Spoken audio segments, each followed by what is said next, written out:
Boa tarde, doutor Joab. Boa tarde, meu grande amigo. Tudo bem, Beto? Tudo tranquilo? Vamos fazer Graças uma a live Deus. aí para poder esclarecer alguns segmentos da sociedade sobre essa questão da pandemia, um assunto novo. E com certeza existe muita dúvida, né? Quem é empresário, quem é comerciante, quem é microempreendedor, quem tem um aluguel, né, empréstimo bancário. E eu entendo que isso seja muito enriquecedor nesse momento, porque as pessoas estão já 60 dias sem trabalhar, sem ter receita, com vários compromissos e obrigações, e eu entendo que é muito oportuno, principalmente o seu conhecimento jurídico, de poder esclarecer alguns pontos.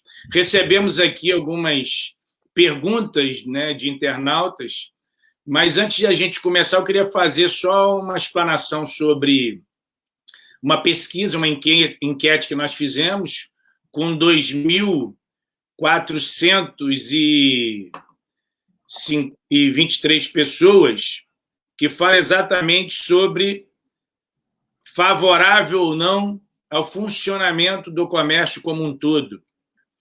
E as perguntas eram não somente as atividades essenciais, que é o que já estava ocorrendo, sim, abertura imediata de todas as atividades, abertura gradual de alguma atividade, ou seja, abrindo gradativamente, e o lockdown, que foi muito falado, né?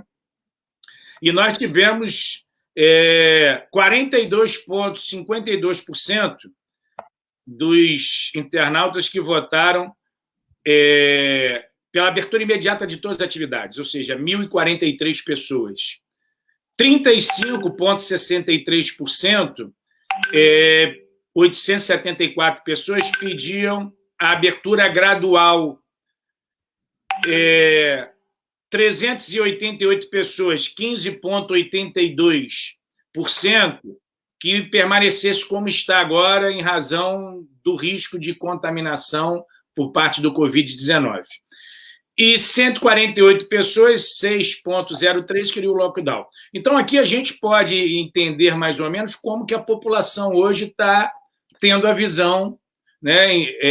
Tem as recomendações sanitárias dos governos, e existe, por outro lado, a condição da sobrevivência da saúde e, contrapartida disso, a sobrevivência de ter condições de se manter, porque tem pessoas que não têm comida, tem pessoas que não têm dinheiro. E quando a gente chega nesse ápice, é preocupante, porque a gente não pode querer expor a nossa opinião, doutor Joabes, apenas como um ouvinte ou talvez, né, alguém que esteja inserido nesse processo. Então, qual é a preocupação hoje? Temos mecanismos? Quais são esses procedimentos? E é isso que a gente gostaria de conversar. Eu não sei se o senhor quer falar sobre essa pesquisa antes de a gente iniciar essa live, ou se o senhor já quer entrar na abordagem específica dessa pesquisa. Então, inicialmente é uma honra estar aqui fazendo essa live com você. Você sabe que você é um cara que eu admiro. Eu entendo que a população ela deve ser orientada, ela precisa ser ajudada.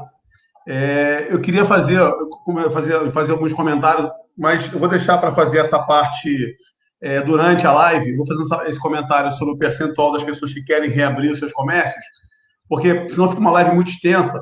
E eu tenho muito, às vezes eu falo para as pessoas, eu não falo muito, eu tenho muito a dizer. E como eu tenho muito a dizer, eu preciso começar para que as pessoas venham interagindo e venham entendendo a necessidade, por que das aberturas, quais são os mecanismos. Então, assim, inicialmente, eu gostaria de começar com a liminar para a abertura dos comércios. E já te agradecendo pela oportunidade, me apresentando para todos. Eu sou advogado, pós-graduado em processo civil e civil, direito penal e penal, empresarial. Faço mestrado hoje na Espanha em negócios internacionais e a parte criminal é a parte forte do escritório hoje. Eu atuo na Lava Jato justamente com a parte empresarial. Então, com esse conhecimento, eu vou tentar ajudar vocês, porque eu tenho visto que a sociedade, Beto, ela está sofrendo, os empresários principalmente. Eu vou me permitir, ao final, até te pedir para que a gente possa fazer uma live na semana que vem falando sobre falência e recuperação judicial, e você vai perceber que as pessoas já estão lá na falência e não estão vendo mecanismos de defesa para tentar blindar as suas empresas antes de chegar a falir. Então, tem primeiro mecanismo, tem sim, existe solução, vamos blindar as empresas. Caso você, nessa blindagem, você se sinta fraco, dá para pedir lá um reforço com a recuperação judicial, e aí, ao final de tudo, se você não tiver jeito, aí sim você pode pensar na falência. Então, as pessoas não tomam atitudes e providências antecipadas por desconhecimento. Então, eu estou aqui hoje justamente para tirar essas dúvidas, trazendo esse conhecimento. Eu vou usar o linguajar não muito rebuscado, para que as pessoas venham realmente entender, e vou trazer o que a lei diz, como surgiu as coisas. Então, para início, eu gostaria de trazer sobre as liminares para a abertura dos comércios. Então, assim, tem muita gente querendo realmente abrir, e aí eu já começo a comentar o que você falou do percentual. Se a pessoa não morre de coronavírus, ela morre de fome, porque ela fecha seu estabelecimento, ela não paga as suas contas, ela fica endividada, enfim.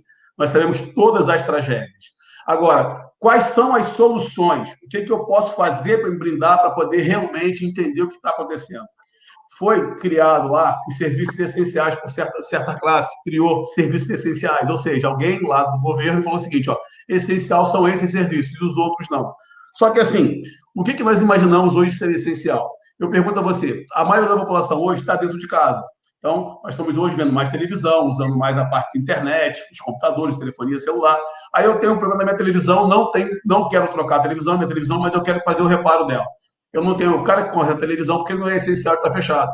Não, eu tenho uma pane elétrica na minha casa. Eu não tenho esse cara, o eletricista, porque simplesmente ele não é essencial e eu vou continuar sem luz na minha casa. Eu estou com encanadores, enfim. Eu tenho várias situações para provar que a maioria das coisas hoje são essenciais. Você vê uma coisa? Você não pode hoje parar num posto de combustível, as pessoas que gostam de frequentar aquelas lojas de conveniência, e entrar, comprar uma cerveja e ir embora. Mesmo que você ficasse esperando lá dentro, porque 3, 4 pessoas, porque essas lojinhas são tudo pequenas. Mas você pode entrar num supermercado que tem 4 mil pessoas trabalhando, 2 mil pessoas trabalhando, 2 mil pessoas comprando, 4 mil pessoas. Ali você não vai pegar coronavírus. Tá? Só que tem um detalhe. Por não ter a livre concorrência, esses preços exacerbaram. Hoje, tem mercado cobrando 45% acima dos preços dos produtos. Então, para as grandes empresas, que já eram financeiramente ricas, elas seguram qualquer tipo de crise, e na crise estão vivendo, ganhando dinheiro. Agora, as pessoas que não têm essa condição financeira, que são os médios empresários, pequenos empresários, precisam sobreviver dos seus recursos, das suas vendas, estão fechados. Então, para isso, existe remédio. Existe, sim. As pessoas podem buscar os seus direitos no judiciário. É um dos momentos de defesa dele, entendeu? E é exatamente isso aí que a gente queria começar a abordar, porque existe hoje, né, um clamor, principalmente dos empresários, de poder abrir o seu negócio, porque eles não compreendem por que algumas atividades estão funcionando, que tem aglomeração, como o caso dos mercados, e outras que não têm aglomeração, como concessionárias, como consultórios, né? Os médicos que têm um papel fundamental, principalmente com as pessoas que têm comorbidades e precisam de um atendimento, né? Porque vários tratamentos de câncer, oncológicos, foram interrompidos em razão exatamente dessa pandemia, uma coisa que nós nunca vivemos, né? Nós estamos, na verdade, existem muitas suposições, e agora existe um estudo mais aprofundado. Mas aí, entrando no assunto específico, para poder atender ao internauta que está aí assistindo a gente, no caso da liminar, é possível alguém que tem um comércio que foi fechado pelos governos, ele tem o direito de ingressar judicialmente e ter esse instrumento a favor dele para que ele volte a funcionar de imediato? Então, Beto, isso é interessante nós começarmos a entender que existe uma teoria, que é a teoria da imprevisibilidade. Essa teoria está no artigo 317 ao 480 do Código Civil. Então, é o seguinte, 478 do Código Civil. A teoria da imprevisibilidade, ela chegou no Brasil por volta do ano de 1932. Arnaldo Medeiros da Fonseca, na sua obra Caso Fortuito, em Teoria da Imprevisão, ele trouxe esse conceito para a gente. E aí, as pessoas não sabiam como lidar muito com isso. Por quê? Porque a ideia surgiu após a Primeira Guerra Mundial. Foi devastado, foi uma coisa que aconteceu pela imprevisão, devastado. Ninguém ia prever. Foi a Primeira Guerra Mundial, ninguém ia prever que poderia acontecer uma guerra mundial. E, por conta disso, eles tiveram que criar mecanismos de defesa, porque depois a economia tinha que ser reestruturada. Então, o que eles fizeram? Naquela época, em 1914, Augusto Gabriel Fagliotti, se o nome dele, se a tradução não for essa, mas tudo bem, ele fez um artigo, o artigo 1º da lei dele dizia o seguinte: na pendência de guerra e até a sua expiração, por um prazo de 3 meses, a partir da cessação da hostilidade, as disposições excepcionais desta lei são aplicáveis aos negócios, aos contratos de caráter comercial, por ambas as partes ou por uma delas somente, concluídos antes do dia 1º de agosto de 1914, e que consistam, sejam na entrega de mercadoria ou de gêneros, seja outras prestações sucessivas ou apenas diferidas. O que eu quero dizer com isso? Na realidade, essa teoria da imprevisibilidade, ela hoje vai ser muito utilizada, está sendo muito utilizada hoje em vários tipos de ação, e essa, para abertura, as pessoas têm buscado utilizar do direito como medida de segurança, mandado de segurança. As pessoas entram com mandado de segurança, tá? E aí, especificamente, o empresário, ele vai lá entrar com mandado de segurança, dizendo as razões dele, por qual motivo ele precisa estar aberto, e uma das defesas são essas, porque eu tenho lugares com grande aglomeração e, por esse motivo, eu também tenho direito. Exemplo, eu tenho uma loja de carro importado. Você acha que vai ter 200 pessoas? Gostaria eu que tivesse 200 pessoas dentro da minha loja de carro importado. Vai entrar 1 ou 2 pessoas que, com a devida segurança, ele pode funcionar plenamente. Então, tem pessoas... Eu marco o dentista, eu marco o médico, eu marco essas clínicas de estética. Todos esses lugares, as pessoas são marcadas, pré-agendadas. Então, elas podem estar funcionando e a economia delas girando. Agora, o que está acontecendo? As pessoas estão fechadas, elas não conseguem fazer nada, e aí vem o governo dizer: vou fazer empréstimo bancários, os bancos vão fazer empréstimo para capital de giro. Leia-se, capital de giro não é você pegar o seu dinheiro e ficar pagando aluguel enquanto está fechado. Aluguel, funcionários e despesas porque você está fechado. Capital de giro é para você investir na sua empresa e produzir mais. Então, assim, hoje existe sim, é uma mandado de segurança, o judiciário com pedido de tutela antecipada. Nós temos várias jurisprudências hoje no Brasil todo que já foi concedida, inclusive uma delas foi aqui na Casa e Vídeo, um juiz que é de Niterói, que está na posição de desembargador convocado pelo Tribunal de Justiça, o Ricardo Pereira, enfrentou essa questão e autorizou que a Casa e Vídeo funcionasse, com todas as casas funcionassem, atendendo os seus clientes. Então, o empresário que se sente prejudicado porque não está naquela lista de essencial, ele pode sim, através da via jurídica, buscar lá uma tutela antecipada através do mandado de segurança para abrir seu negócio. Inclusive, a Lojas Americanas também abriu, né, as suas... Sim, várias lojas abriram. E aí, mas a grande dúvida, doutor Joabes, é porque essas grandes empresas têm um corpo jurídico muito, né, competente, né, e consegue imediatamente ter essa resposta. Agora, o pequeno comerciante, aquele que tem a sua economia informal, aquele que é microempreendedor, que não tem tantos recursos, que carece hoje de ter que pagar um advogado, como é que ele procede num momento desse? Então, eu vou te dizer uma coisa, Beto. Eu sempre gosto de criticar quando realmente a coisa não anda no judiciário. Eu sempre faço a vez de criticar como um bom advogado, buscar sempre o melhor para a sociedade. Nesse momento, eu seria injusto em dizer para você que os juízes não estão trabalhando, estão trabalhando muito. Todas as demandas que eu tenho até dito para alguns amigos, eu estou dormindo 3, 4 horas por dia, estou entrando com muita demanda no escritório. Todas estão sendo... Tutela de urgência não leva 2 dias. Está sendo 24 horas que estão sendo enfrentadas. 24 horas, tanto o juizado quanto na área civil e na área criminal. Estão sendo enfrentadas por 24 horas. Então, independe de grandes escritórios. Qualquer advogado hoje, um bom advogado que você tenha da sua confiança, que você realmente entenda que ele pode te ajudar, ele vai conseguir te dar a mesma resposta que um grande escritório. Não tem esse lobby mais de grandes escritórios, até porque os juízes não estão nem recebendo. Todos estão pelo mesmo caminho, que é o processo eletrônico. Então, assim, fica mais fácil. Você vê que o negócio eles estão tão preocupados com essa situação, que eles estão julgando exatamente isso. As causas de urgência, as tutelas de urgências, é que eles estão vendo com mais velocidade. Tudo aquilo que não é tutela de urgência está andando de acordo com a fila, mas as tutelas de urgência estão sendo enfrentadas sim. E as empresas, pela necessidade, eles estão dando uma resposta, sendo positivo ou negativo, tanto no primeiro grau quanto no segundo grau. Está sendo feito sim. E a gente observa que hoje a gente tem o decreto, em Niterói especificamente, nós temos um decreto municipal por uma questão de proteger a vida das pessoas, principalmente aqueles que estão em grupo de risco, ficaram confinados 60 meses, e por acaso, né, hoje, dia 21 de maio, foi aberto várias atividades, inclusive os passeios no calçadão, e a gente observa que alguns comércios voltaram a funcionar.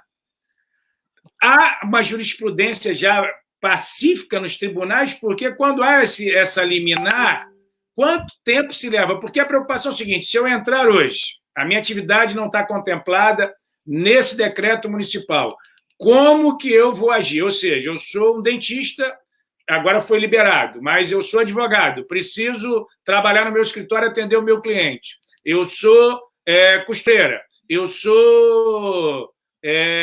tenho uma loja de peças de veículos, né? Porque a mecânica está funcionando, mas a empresa de peça não está. E nós temos outros casos diversos que vários internautas estão falando. Como é que fica essa situação diante desse novo decreto? Como é que deve proceder o empresário, o comerciante ou o microempreendedor? Então, como eu te falei inicialmente, eles têm que buscar um advogado, entrar com a ação, com a tutela, o pedido de tutela de urgência. Se for concedida a tutela de urgência, ele vai poder trabalhar. A questão que as pessoas têm muito me perguntado é se tem algum mecanismo deles caçarem a tutela. Existe, mas ele vai ter que agravar esse instrumento no Tribunal de Justiça e, em cima disso, ser enfrentado esse questionamento. Eu vou dizer a você que eu tive cuidado, e aí, com isso, eu tenho respeito de trazer para as pessoas que acompanham meu canal do YouTube, lá, o Facebook, as minhas redes sociais. Eu sempre me preocupo em deixar o material para as pessoas ao final. Então, como forma também e de agradecimento por você ter me dado a oportunidade de espaço na sua live, eu, ao final, vou deixar para passar embaixo depois o link com todos o meu cartão digital. Acessou lá, ele pode entrar no meu WhatsApp e aí, dando um oi, eu envio todo esse material por pendrive. Nós temos várias jurisprudências. Eu peguei São Paulo, Brasília, as grandes capitais, eu fiz questão de buscar, porque como as coisas... O São Paulo dizem que é um estado, é um país dentro de um estado, de outro país, né? Ou seja, não é um estado, é um país. Então, lá tem muita jurisprudência. E aí eu me preocupei em pegar em cada matéria, pegar 3, 4 jurisprudências. Nós não temos nada ainda pacificado, porque não transitou em julgado nenhum dos processos, todos estão em fase liminar, mas pelo que eu estudei de ontem para hoje e vi, e venho exercendo essa semana com os processos que eu tenho entrado, os fundamentos são os mesmos. Eles têm utilizado a teoria da imprevisibilidade e fundamentado na tutela e concedendo essas tutelas. Então, assim, eu vou ter várias coisas que nós vamos conversar mais na frente, mas várias situações estão sendo feitas e feitas com velocidade e dificilmente estão conseguindo mudar no Tribunal de Justiça. Então, a segurança de todos os estados está aí. Além da jurisprudência, da concessão, eles não estão conseguindo reverter. Inclusive, se a gente observar algumas cidades que diminuíram sensivelmente o caso de transmissão da Covid, já abriram shoppings. Sim. E a gente, conversando com alguns médicos especialistas, eles entendem que esse momento é quando você tem pelo menos 50% dos leitos de UTI vagos. Né? Em Niterói, nós temos o Niterói Shopping, temos o Multicenter, temos o Bem-Market, temos o Plaza, vários lojistas, existe uma relação contratual. Então, isso tudo está trazendo uma grande preocupação. A gente não sabe quantas pessoas vão pedir falência, quantas já pediram, e fora outros casos de saúde mental dessas pessoas que hoje vivem essa incerteza, que construíram o seu negócio, investiram todo o seu arrimo de família, ou herdaram isso e mantiveram esses comércios, como que vai ser? E isso, com certeza, a gente não sabe qual vai ser a proporção. Então, Beto, assim, na realidade, preocupado com isso, eu sempre falo para as pessoas, se nós olharmos para o passado, a gente consegue entender em alguns momentos, o Brasil, o mundo já passou por isso. Eu já falei para você que a Primeira Guerra Mundial isso aconteceu, e também aconteceu também a teoria da imprevisibilidade, aconteceu na década de 90. Você lembra quando o dólar era R$1, era equiparado R$1 o dólar, R$1, e era 1 a 1, né? E aí teve aquela porrada que deu o dólar de 4 vezes mais, e aí começaram a aplicar a teoria da imprevisibilidade. O que aconteceu com isso? Todo mundo, o STF ficou pacificado, inclusive, sobre isso, que se for imprevisão de economia, não caberia. Mas como ele é tão excessivo, porque eu posso prever que o dólar vai subir, mas eu não posso prever que vai subir 4 vezes mais. Agora, você percebe que na pandemia a gente não pode discutir, isso está inquestionável, tá? Ninguém pode discutir aqui, que é um fato imprevisível e extraordinário. Isso a gente não pode discutir. Então, está preenchido os requisitos do artigo 317, por ser imprevisível e extraordinário. Então, superados isso, a preocupação é tão grande que fizeram um projeto de lei, o ministro Dias Toffoli, junto do senador Antônio Augusto Anastasies, alguns juízes, professores e juristas, fizeram um projeto de lei 11.079 de 2020 e 20, que é justamente para resguardar a economia. É o regime jurídico emergencial e transitório das relações jurídicas de direito privado. Então, o que acontece? Durante a pandemia, eles estão querendo correr para criar um projeto, para criar uma lei para dizer como é que vai ser feito isso. Mas enquanto isso não existe, ainda enquanto ainda está na fase de projeto, nós temos sim. Aí nós vamos entrar no segundo tópico hoje do vídeo, dessa live, que é a suspensão dos contratos. E eu tive o cuidado de pegar a liminar também para isso, entendeu? Para conversarmos sobre isso. Eu queria exatamente abordar isso, porque foi uma das perguntas que tiveram mais internautas fazendo. Porque, principalmente quem tem locação, a maioria dos locadores não quiseram fazer nenhuma negociação, quiseram manter o preço, e a gente sabe que isso é inviável. Até um comerciante perguntou para a gente, olha, eu tenho que pagar pensão. Se eu não estou percebendo os meus rendimentos, como é que eu pago minha pensão se hoje eu não tenho nenhum rendimento? Isso vai ser postergado? Quer dizer, logicamente não tem nada a ver com o tema aqui, mas só para mostrar o desespero de alguns empresários que querem honrar os seus compromissos, não querem perder o seu negócio. Alguns que puderam funcionar em delivery estão conseguindo manter o básico, quer dizer, logicamente, bem aquém do rendimento que tinha no passado, mas tem aluguéis que são altíssimos, né? Você imagina em áreas nobres, como é que se procede, né, na área jurídica dessa pessoa que tentou um acordo e não foi bem sucedido, se é possível ainda rever isso? Como é que você entende? O que você poderia passar para quem está nos assistindo? Então, olha só, Beto, vamos lá, duas situações. A teoria da imprevisibilidade, ela está distribuída em dois artigos, como anteriormente eu te falei, artigo 317 do Código Civil e artigo 478 do Código Civil. Por que eu te digo isso? Porque o 478 está previsto na parte contratual e o 317 está nas obrigações, ou seja, aquilo que você falou da pensão alimentícia não está incorreto, não, está correto, porque como é uma obrigação, também é protegido pela teoria da imprevisibilidade. Por isso que surgiram aquela revisão de aluguel, revisão de pensão alimentícia. Então, por isso que nessas relações também é utilizada essa teoria. Se for imprevisível e extraordinário o evento, podemos entrar com revisão de aluguel e revisão também da pensão alimentícia. O que a gente, sempre eu digo para as pessoas que me ligam, me perguntam, falam nas redes sociais, nós temos que observar sempre o princípio da boa-fé objetiva, que é o que o juiz faz quando está analisando o caso. O que é o princípio da boa-fé objetiva? Você não pode querer ganhar vantagem por conta de uma pandemia. Então, vamos lá para você entender melhor.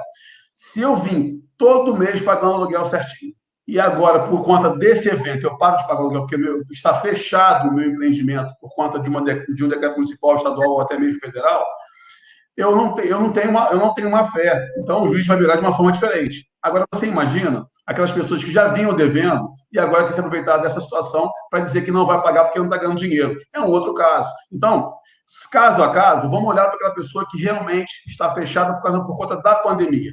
Se você olhar as decisões, eu tenho uma decisão aqui que o aluguel ele está afastado. O aluguel foi... As pessoas morrem quando a gente fala isso, mas a teoria da imprevisibilidade ela é um mecanismo que consegue modular aquela obrigatoriedade do contrato entre as partes. Ou seja, eu tenho um contrato hoje com você, um contrato bilateral, onde as partes têm deveres e obrigações, mas nesse momento, quando eu fiz o contrato, estava tudo bem, não existia nenhum prejuízo, eu tinha como marcar, você tinha... As nossas relações estavam igualitárias. Só que, por conta de uma pandemia, ela ficou desproporcional para um lado. Qual foi o lado? Nós chamamos agora de vítima, que é o locatário. O locatário é uma vítima, porque ele simplesmente não consegue fazer o pagamento. E aí, se o locador administrativamente não consegue transacionar com ele de uma forma para que ele possa não ser prejudicado, quer cobrar juro, quer ser aquele cara que não, vou entrar para ação de despejo, existe um mecanismo de defesa. Vai entrar com uma ação de revisão da locação, vai pedir uma tutela de urgência, e eu tenho várias jurisprudências no país todo, inclusive uma das jurisprudências E as pessoas vêm me perguntando se é só alocação, se esses que tem shopping, que tem aquela parte de publicidade, também entra, se também pode ser feito através do condomínio. Então, eu sempre digo que é o seguinte, locação vai pagar, se tem uma decisão de São Paulo, que a loja do shopping, ela fica até dezembro sem fazer o pagamento total, vai fazer um percentual de 30% do pagamento ou 50% do pagamento, estão lá, então tem várias jurisprudências entre 50% e 30%. Quando as coisas voltarem, ele vai pagar o aluguel do mês e 15% do aluguel atrasado. Ou seja, vai começar a pagar 15%, não da dívida toda, mas daquele valor do aluguel. Exemplo claro, eu pago R$1.000, quando eu voltar em dezembro, eu tenho 6 aluguéis de 6 mil pagar, eu vou pegar R$1.000, vou pedir 15% e vou pagar 1.150 e vou dividir isso até o cumprimento dos 6. Ou seja, 150 vai ser o pagamento do atrasado, é lógico, com correção, mas dessa forma, porque é para as pessoas consigam trabalhar. Quanto ao condomínio, isso de forma alguma, porque as despesas continuam lá, tá, as coisas estão girando, vai ser mais barato o condomínio, é claro, porque como não está funcionando, vai ter, os valores vão ser menor, vai ter menos gasto de luz, menos gastos de água, então esses gastos por si só vão diminuir, mas não tem condições de entrar na condição do aluguel, da mesma forma que a parte de publicidade, ela também consegue eliminar para a parte de publicidade. Então, o locador fica ensandecido. Eu tenho colegas na advocacia que ficam dizendo, mas e o direito do locador? Você só está falando do direito do locatário. Pois, nesse momento, eu estou olhando a vítima. Quem é a vítima de uma relação contratual, que quando fizeram, pelo princípio da boa-fé objetiva, estavam em estado de igualitário, ou seja, eu trabalhava, pagava minha locação, você me alugava e recebia. Agora, não, agora eu não trabalho, você quer receber com juros, correção monetária, ou você me põe na rua. Não é razoável, o Brasil todo está passando por isso, nós temos várias jurisprudências.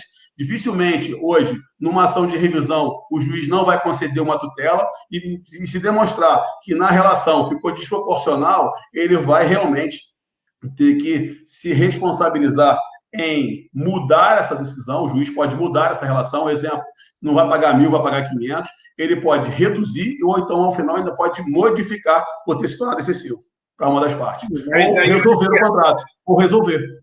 Objetivamente, eu lhe pergunto, né? É um comerciante que tem 20 mil por mês de aluguel. Ele entra em contato com o locador e fala, olha, eu preciso negociar porque eu não estou podendo funcionar e eu não queria romper esse contrato. 50%. Qual é o instrumento hoje que ampara ele, como que ele deveria fazer? Porque o que ocorre é o seguinte, doutor Joab, nem todos que nos assistem têm um conhecimento jurídico. Então, se a gente não tentar falar o que seja, né, mais didático, para que eles possam compreender e até para que fique uma linguagem mais acessível, que a gente com conhecimento jurídico, a gente vai usar alguns termos aqui que vão fugir o padrão. Quando essa live é aberta a todos, tem pessoas que não têm esse conhecimento. Então, eu estou tentando buscar aqui, para que todos possam entender de uma forma bem pontual, o seguinte, eu tenho aluguel para pagar, entrei em contato com o locador, ele não abre mão de reduzir o aluguel, o que o locatário tem que fazer? Então, inicialmente ele vai procurar um advogado, vai expor o caso ao advogado, o advogado ele vai propor 50% de pagamento, ele vai entrar com uma ação de revisão do aluguel com o pedido de tutela antecipada, propondo 50% do pagamento do aluguel ou 30%, aí ele vai dizer o valor que ele realmente consegue pagar, 30% ou 50%, mas está entre essa faixa aí de 30% a 50%. Concedido a liminar, ele vai começar a fazer o pagamento, mesmo que o locatário não queira receber, ele pode botar, ele faz em juízo, ele coloca em juízo esse dinheiro e vai ficar com o seu aluguel suspenso. Não quer dizer que esse aluguel vai ser reduzido.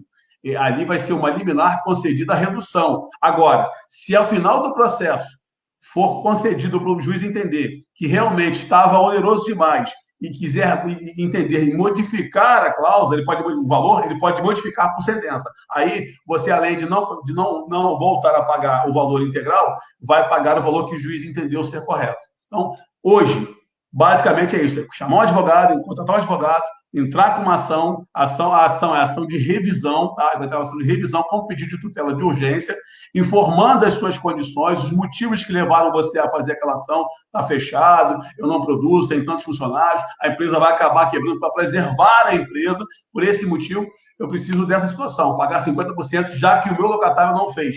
E aí, é aqui uma questão interessante. Eu sempre digo para as pessoas, até para os colegas advogados que estão iniciando, notifica o locador. Não adianta você ligar para ele e falar assim, eu não vou ceder nada. Depois você vai para o judiciário, escreve uma petição e não prorroga para o juiz.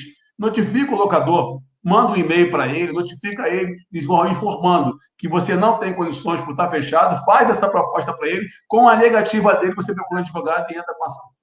Mas aí você agora despertou um outro problema, né? Sim. Normalmente, quando você vai fazer uma renovação de imóvel comercial, sim, você propõe uma ação renovatória. 6 meses antes. Será que o instrumento jurídico agora de pedir uma redução do aluguel em razão do fenômeno chamado pandemia, sim, vai lhe dar esse direito de adentrar a questão de uma ação renovatória que não é o pedido na sua essência, e o juiz entender que esse aluguel vai ser reduzido, desconsiderando que existe um contrato em andamento?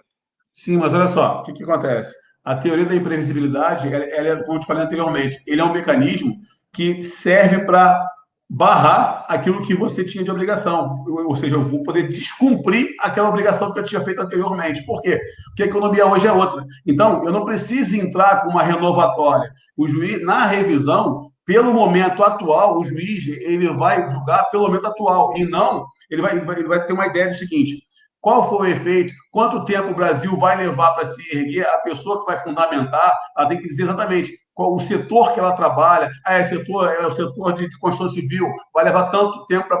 Né? Com essa fundamentação, ele vai conseguir trazer a realidade hoje do PCB.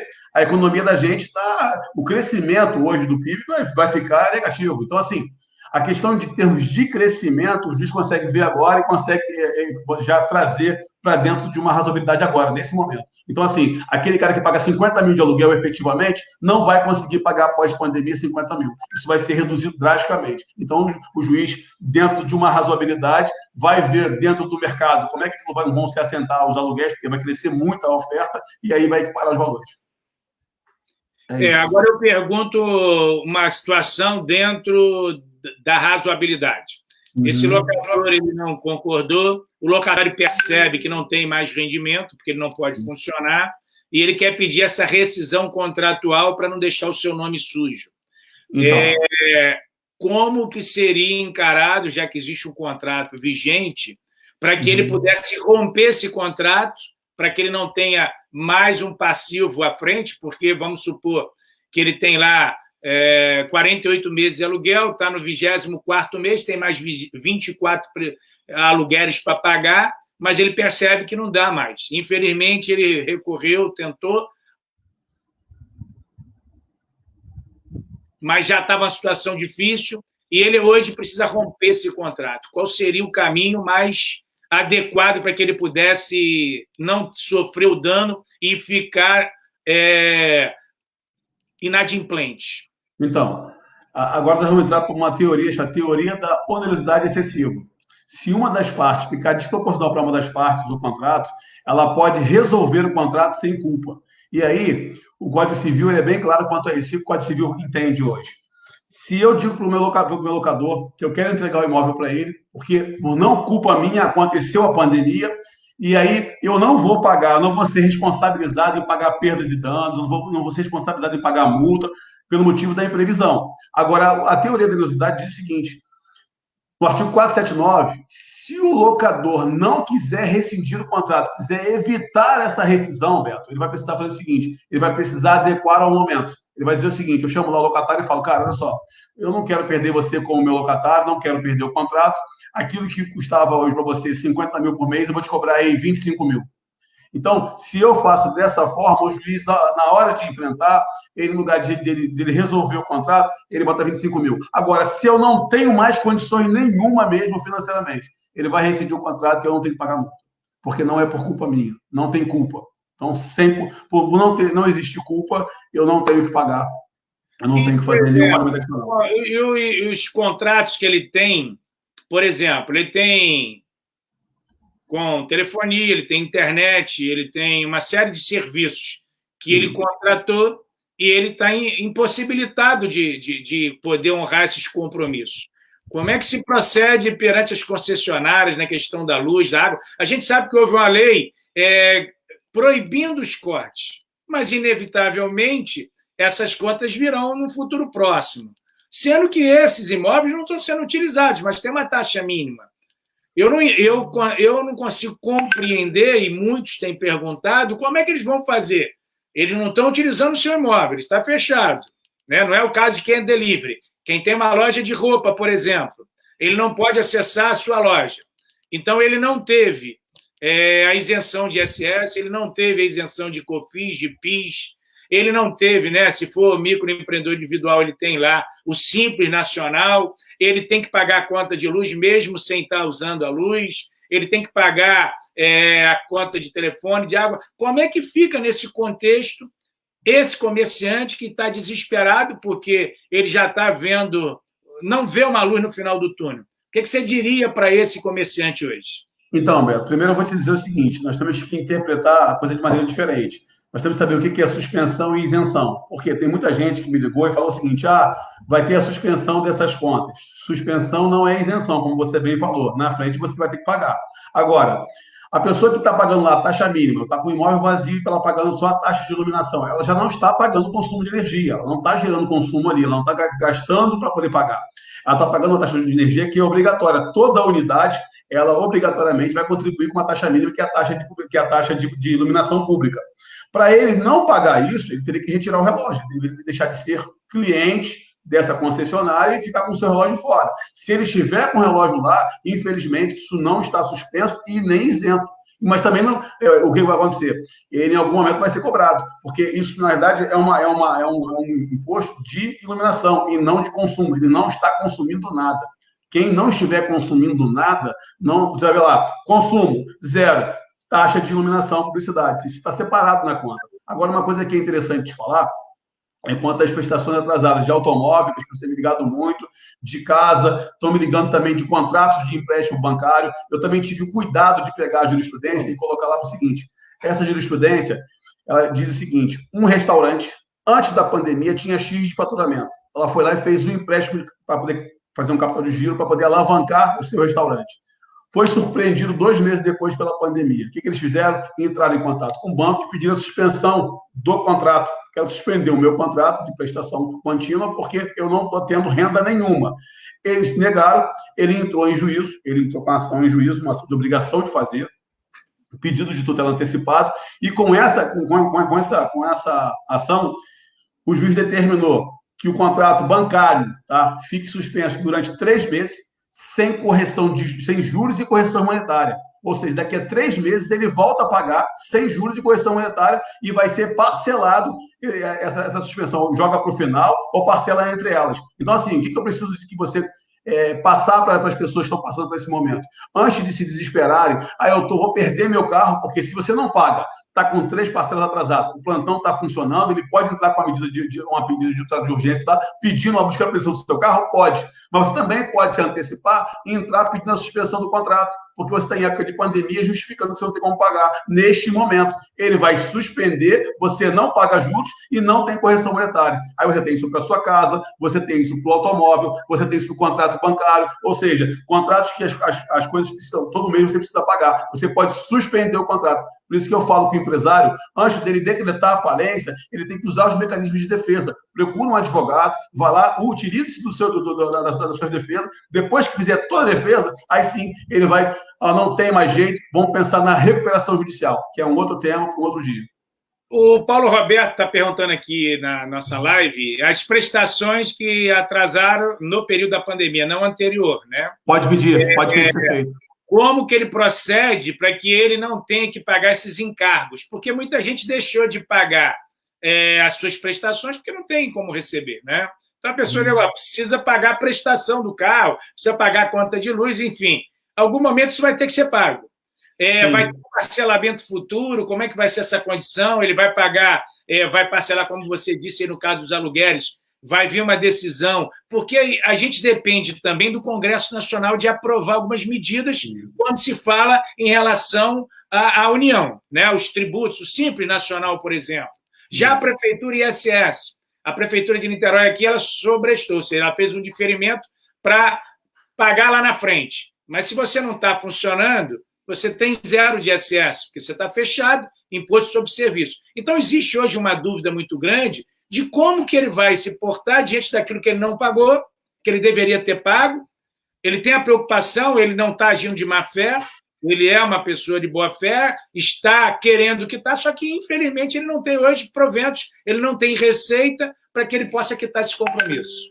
Então, por esse motivo, ele tem que sair na frente. Como eu falei anteriormente, tem que sair na frente, procurar um advogado, entrar com a ação e, nesta ação, fazer pedido de tutela antecipada pedindo para sobrestar o contrato dele. Ele tem que paralisar o contrato, suspende esse contrato por 3, 4 meses. Tem gente pedindo a suspensão até dezembro, tá? Enquanto durar os efeitos, se continuar depois de dezembro, vai pedir para estender os efeitos, mas ele pode pedir que suspenda os efeitos desse contrato para que ele possa não pagar juros e correção. Como eu te falei, como a culpa não é da parte, a vítima.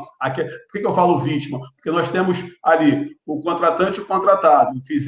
Estavam em plena pé de igualdade. Eu podia pagar e contratei. Tem lá o pacto entre as partes. Realmente nós temos a obrigação entre um com o outro e eu tenho a obrigação de cumprir um pagamento. Só que se tornou excessivo, oneroso, com uma situação imprevisível e extraordinária. Nesse momento, eu posso usar o mecanismo de defesa. Espera aí, não é por esse motivo que você vai utilizar das ferramentas que tem no contrato lá, das cláusulas abusivas, que eu sempre entendo que o banco cobra 5%, 6% de juros e correções monetárias, uma coisa com um evento que eu não tinha nenhum entendimento que pudesse acontecer a nível mundial. Então, por esse motivo, eu aciono aquele mecanismo de defesa que para aquela obrigação durante esses efeitos e quando voltar, eu faço um parcelamento. Se a parte quiser fazer isso administrativamente, legal, como tem alguns bancos aí suspendendo 4, 5 meses aí, pagamento, Caixa Econômica fez 4 meses, salvo engano, de prestação da casa. Agora, se não quiser, vai fazer no judiciário e eu posso garantir que a parte que entrar no judiciário, utilizando-se desse direito, não vai pagar juros. Inclusive, a Caixa Econômica hoje, os juros que está sendo utilizado por eles é de 2% ao mês. Eu achei assim, muito interessante. Realmente está fazendo a função do Banco do Povo. Mas tem aqui algumas perguntas, e a gente vai botar essa live mais dinâmica, doutor Joares. Algumas perguntas que os internautas aqui fizeram, e aí vem. Com relação à abertura do comércio, o Antônio pergunta qual procedimento judicial pode ser adotado pelo empresário, pelo comerciante, para ele poder abrir a casa dele? Mandado de segurança. Ele vai contratar um advogado, vai entrar com mandado de segurança com um pedido de tutela antecipado, vai explicar as razões que ele entende que deve estar aberto, e aí tira da cabeça essa parte de ser essencial ou não. Pensa no seguinte, não adianta você me dizer que o maior bloqueio das pessoas hoje é a aglomeração. Eu não posso ter aglomeração. Só que quando você chega no supermercado, a aglomeração lá é total. Então, sobrepõe essa tese aí e utiliza a tese de ser fundamental. Você está gerando emprego, você precisa pagar suas contas, você precisa fazer a economia andar. Se você for para esse lado, o êxito é total, você vai conseguir abrir seu negócio. Agora, eu digo para as pessoas, saiam na frente. Entrem pedindo as liminares. Entra com ação ontem para conseguir reabrir os seus negócios. Por quê? Está na mão tá na mão dos governantes. Se eles errarem com essa situação, quem vai pagar é você. Agora, o Ricardo pergunta, quais empresas estariam que poderiam pleitear esse mandado de segurança? Toda empresa que tiver CNPJ. Toda empresa com CNPJ pode fazer isso, do pequeno ao grande. Do médio, grande ao grande. No caso do microempreendedor, como é que ele faz CNPJ? Mesma situação. O microempreendedor, se ele tiver... ele vai entrar também, pleiteando. Se ele tiver basicamente, se ele tem microempreendedor, ele provavelmente deve ter alvará, deve estar estabelecido em algum local, com certeza, já que ele precisa abrir alguma coisa, algum estabelecimento. Ele também tem o direito. Mas tem alguns comerciantes, né, que eles não têm alvará, mas conseguiram abrir a sua microempresa, até porque não receberam os benefícios que algumas prefeituras disponibilizaram. E ele acabou não tendo alvará porque nunca orientaram ele para que ele pudesse ter o alvará. Então, hoje ele tem essa dificuldade. Ele não conseguiu ser ajudado dentro daquele programa que foram feitos por algumas prefeituras e, ao mesmo tempo, ele não consegue hoje abrir o negócio dele. Então, eles também teriam o direito de ingressar com esse mandado de segurança. Sim, ele vai ter que demonstrar de alguma forma que ele funciona, ele vai demonstrar que ele tem uma empresa constituída naquele local, provando isso, porque a parte do alvará é mera irregularidade administrativa, não vai configurar prejuízo no judiciário. Ele só tem que demonstrar que ele tem um estabelecimento e que ali ele produz e atende a consumidores. E aí, com certeza, ele terá direito de pleitear também a sua abertura. E no país afora, tem alguns tribunais que já entendem dessa forma e está tendo a sensibilidade de imediato dar essa liminar, porque não adianta a gente criar essa expectativa, a pessoa procurar um advogado, porque o defensor público está em serviço home office e não vai atender nesse caso específico, mas a pergunta que alguns fazem é o seguinte: será que eu consigo? Lógico que o direito, cada caso é um caso, mas existe hoje, dentro de alguns tribunais, não sei se o Estado do Rio está inserido nesse processo, de conseguir esta liminar para efetivamente ele abrir o negócio dele, seguindo as recomendações das autoridades sanitárias, de álcool gel, de máscara, de todo o procedimento para que possa evitar o contágio? Então, Beto, hoje essa situação ela é nível Brasil, né? Então, assim, tem um clamor muito grande pelos empresários a nível Brasil. Então, todos os estados preocupados com isso começaram a entrar com as ações. Eu vou dizer para você que eu tive o cuidado de separar um material vasto de jurisprudência atualizado, que são agora de dias recentes, atrás, para justamente deixar disponível para o pessoal no meu WhatsApp, quando as pessoas clicar no meu link lá e para o WhatsApp, mandar lá um oi, eu vou disponibilizar esse material para que a pessoa tenha certeza que isso realmente está acontecendo, que nem um ou outro não. Várias empresas de renome, empresas pequenas, empresas, restaurantes que ninguém conhece, empresas que as pessoas conhecem, então vários tipos de comerciantes, de empresários estão tendo êxito sim no judiciário. Eu não vou te falar mundo afora, porque o direito, por exemplo, o direito dos Estados Unidos não é o direito do Brasil. O Brasil é regulamentado pelo direito romano-germânico, já nos Estados Unidos é a família comunal, ou seja, aqui é codificado, lá não, nós temos tudo, lei para tudo aqui, lá a maioria são os costumes, então eu não vou comparar um país com o outro. Mas dentro do nosso país, dentro de todos os tribunais, que eu tive o cuidado de não só olhar o Rio de Janeiro, a gente não pode olhar para o próprio umbigo, tem que olhar para o geral. Eu olhei para todos os estados, e os estados, eles estão, sim, concedendo, estão saindo na frente, inclusive, com as liminares, já tem estado aí que já está funcionando a pleno vapor, enquanto a gente está aqui se lamentando de uma crise grave de pandemia. E já tem, sim, vários estados sendo feitos e conseguindo as liminares. Agora, com relação à questão de suspensão dos contratos, como é que o comerciante ele pode proceder para que ele possa suspender o seu contrato caso ele entenda que não tem mais condições de continuar? Qual é o amparo legal que ele tem? Qual é o remédio jurídico? Então, ele vai se firmar na teoria da imprevisibilidade, vai entrar com a ação de obrigação de não fazer. A preocupação vai sempre pedir a tutela, nunca pode esquecer de pedir a tutela de urgência. O que ele precisa se preocupar é o seguinte: nós temos duas coisas que nós temos que preocupar. Primeiro, com o princípio da boa-fé objetiva, porque eu te falei, se o cara vem regularmente pagando e na pandemia teve um problema, ok. Se ele já devia, o juiz vai indeferir. Isso já começa por aí. Por isso é caso a caso, o juiz vai olhar. Mas vamos imaginar que realmente o que afetou ele foi a pandemia. Aí pedir a suspensão do contrato. Eu quero terminar, eu quero extinguir esse contrato, porque eu não consigo mais pagar, eu quero resolver esse contrato. Eu quero modificar o contrato, eu quero reduzir esse contrato. O que eu quero fazer? Ali ele vai dizer as razões dele. Se ele não tem mais condições de pagar, eu comprei um carro, não tem mais condições de pagar futuramente. Eu não quero só suspender, eu quero devolver. Ele vai ter que entrar com a rescisão contratual informando a pandemia, para que ele fique isento de culpa, e aí, com isso, ele não tem nem dolo nem culpa, não vai pagar nenhum tipo de indenização suplementar. Agora, se eu tenho, eu quero manter aquela relação, mas quero reduzir a relação para o valor atual, do momento que nós estamos vivendo, aí ele tem que entrar com outro pedido e sim justificando nossos fundamentos. Um advogado, basicamente, não dá para a gente, através de uma live, passar isso para todo mundo, porque os casos são diferentes, mas basicamente para dizer que existe um modelo de segurança, a população tem que realmente se utilizar desse modelo, elas vão ter que buscar cada vez mais se proteger, para depois não ir já direto para a falência e dizer, aconteceu isso comigo porque eu não sabia, eu não tinha visto esse vídeo antes, eu não tinha um advogado para consultar, a Defensoria Pública está abarrotada, não consegue atender também, porque está sem atendimento da Defensoria Pública, infelizmente, a pessoa tem que contratar um advogado, o advogado, ele vai ser expertise nessa área, vai olhar cada caso e vai dar a orientação cabível para poder ter um êxito melhor no judiciário. Agora, com relação à redução e suspensão desse contrato, ou seja, eu vou criar aqui uma carência, já que você está atravessando a sua fase difícil, aquele locador sensível ao problema, sabendo que realmente ele precisa receber esses aluguéis, mas ele entendendo também a outra parte, porque existe esses consensos. onde o bom senso prevaleça, como é que ele procede para ele garantir, né? Porque não adianta só de boca ele poder firmar isso com o locador.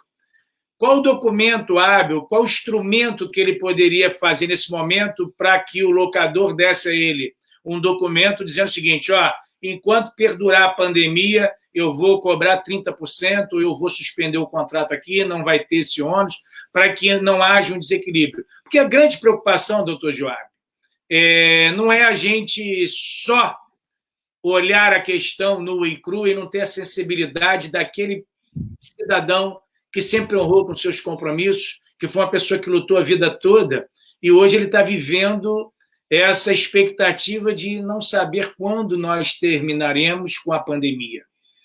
E a saúde mental começa a ficar comprometida, porque ele olha para sua família, ele não tem dinheiro, ele não tem o que comer, ele não tem condições de honrar os compromissos. E várias famílias decentes, independente do seu grau de instrução ou classe social, principalmente na classe A, D e C, que sempre procuram honrar os seus compromissos, porque eles têm aquele zelo, e Vossa Senhoria sabe que é oriundo de uma família que lutou muito para chegar onde você chegou, e eles não querem deixar o nome sujo, mas eles têm uma preocupação muito grande de poder honrar os seus compromissos, mas também eles precisam da sensibilidade do locador. O banco ele não quer saber, ele está preocupado em arrecadar. Então a gente precisa passar para esse, que talvez hoje esteja aqui nos assistindo, já sem esperança, sem perspectiva, e não adianta a gente ignorar o sentimento, porque muita gente lhe procura, muita gente procura as pessoas que têm um pouquinho mais de instrução para pegar uma orientação. A gente vê aqui na live que tem várias pessoas fazendo outras perguntas que daqui a pouco nós vamos fazer, mas eu queria que você pudesse fazer explicitamente, pontualmente, sobre essa questão que é muito delicada. Então, Beto, eu vou te dizer que é uma coisa tão básica que eu vou te falar agora, que ele pode fazer, um instrumento tão básico, que a vontade das partes é tão soberana, se ele fizer um e-mail para o locador, um e-mail, com as palavras dele dizendo, olha, estou passando um fulano de tal, estou passando por esse motivo na unidade que eu aluguei, sua casa, seu apartamento, lá, sua loja comercial, estou passando devido à pandemia, estou sem trabalhar, é mais que uma conversa. E eu gostaria de ter uma isenção, de ter uma redução de 50%, de 80%, um parcelamento ao final, jogar isso para depois, quando a coisa estiver um pouco melhor. Se ele fizer isso por e-mail e o locador já responder, ele já tem um instrumento entre as partes ali firmado. Ou seja, porque o acordo ele pode ser até verbal, mas deve ser por escrito. Então, se você botar por e-mail, está lá o e-mail dele com o seu e-mail, a resposta, está tudo resolvido. Se não quiser fazer dessa forma, faz através de notificação. Eu fiz um vídeo recentemente nas redes sociais falando o seguinte, com o seguinte tema. E agora, doutor, como é que ficam os contratos após pandemia? E aí eu estava explicando exatamente isso. Lembra do princípio da boa-fé, que a gente vai estar sempre aqui falando nesse vídeo? Eu tive duas situações na minha empresa, duas situações que eu achei muito legal. Eu tive um locatário que ele falou comigo, doutor, eu liguei para ele, o locador tinha concedido para ele a redução, e ele falou o seguinte, doutor, eu agradeço, diga para ele que no momento que eu estiver realmente precisando, eu vou lançar a mão dessa ferramenta. Mas nesse momento, eu estou com caixa para pagar o aluguel integral. E ele fez o pagamento, eu achei aquilo maravilhoso, o cara fez o pagamento integral porque ele tinha condições de pagar e não se beneficiou.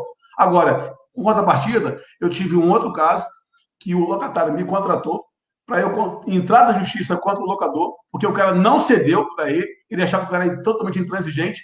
Eu fui conversar com o locador e consegui fazer o acordo. Então, o que eu digo para as pessoas? Tentem primeiro com o locador você. Se você não conseguir, contrata o advogado. Necessariamente, o advogado não precisa nem ir para o judiciário. Antes de ir para o judiciário, o advogado tenta também fazer de forma administrativa o acordo, vai ligar para o locador, vai mostrar para ele as consequências judiciais disso, tem que contratar um advogado, no final pode ser penalizado também com honorário de sucumbência, tem que pagar as custas do processo. Esse processo pode se levar anos, vai ter limosidade entre partes. Às vezes o locador está anos com você, o locatário está anos com você, agora você está vendo, e por intransigência, você quer se manter firme. Então, assim, o gasto no final foi desnecessário, você perdeu um parceiro, porque o locador tem que ser parceiro, você perdeu um parceiro de uma vida, porque o cara está anos no seu por simples fato de um período que vai passar. Então, assim, o que eu deixo hoje para quem não consegue fazer?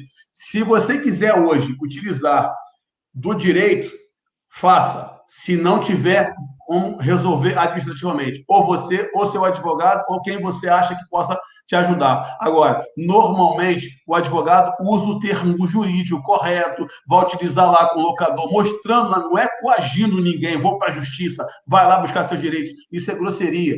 É mostrar para ele o tamanho do prejuízo que ambas as partes, o desgaste que ambas as partes vão sofrer em buscar o judiciário, se eles poderiam fazer um acordo administrativo. Eu tenho feito vários.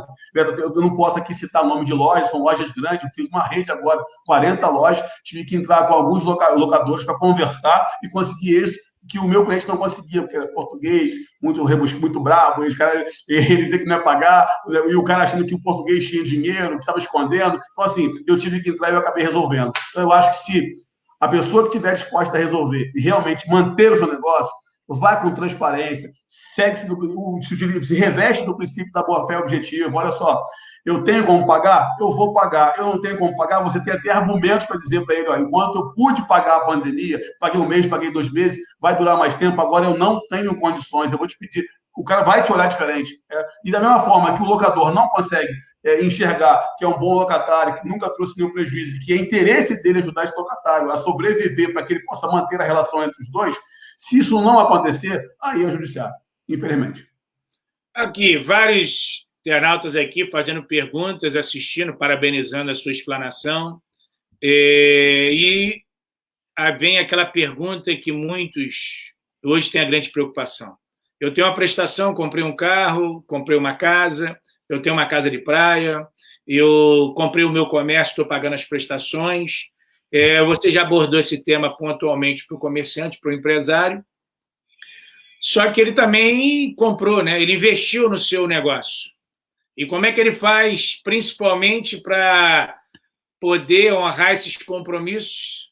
Porque o grande problema hoje, doutor Joab, é que as pessoas estão preocupadas em cumprir com as suas obrigações, mas se não tem dinheiro, como é que eles cumprem? Dentro da tua visão, não só jurídica, mas da sensibilidade de vivência, o que você passaria para essas pessoas que têm hoje compromissos? Por exemplo, as igrejas não podem funcionar.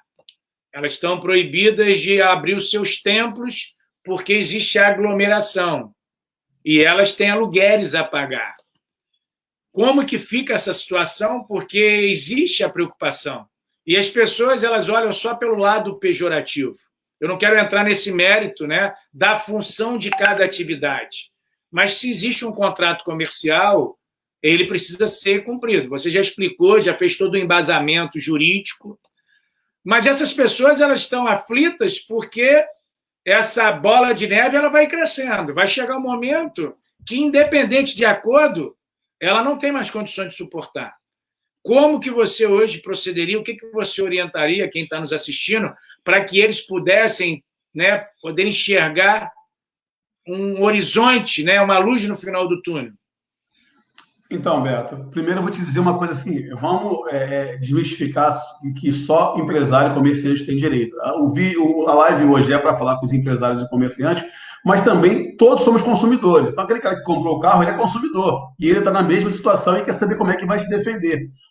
Em que pese as pessoas utilizarem a teoria da imprevisibilidade como nome no Código de Defesa do Consumidor, e na realidade, não em respeito a essa teoria que eles utilizam no Código de Defesa do Consumidor, pois lá não precisa ter não precisa ser foi uma imprevisão, não. Lá basta ser oneroso. Se a relação se tornar onerosa para uma das partes, já pode se pedir uma revisão. Então, independente de pandemia, eu já poderia pedir, eu comprei um carro lá financiado, estou pagando, mas os juros são absurdos. Eu posso entrar com uma revisão de contrato sobre aquelas prestações do automóvel, entendendo, consignando aquilo que eu entendo que é justo e discutindo aquilo que eu acho que é injusto. Eu tenho lá anatocismo, juros extorsivos, então eu começo a discutir isso num contrato de revisão. Se ao final eu tiver êxito, esse contrato vai ser revisto e o juiz vai modificar, inclusive, o valor.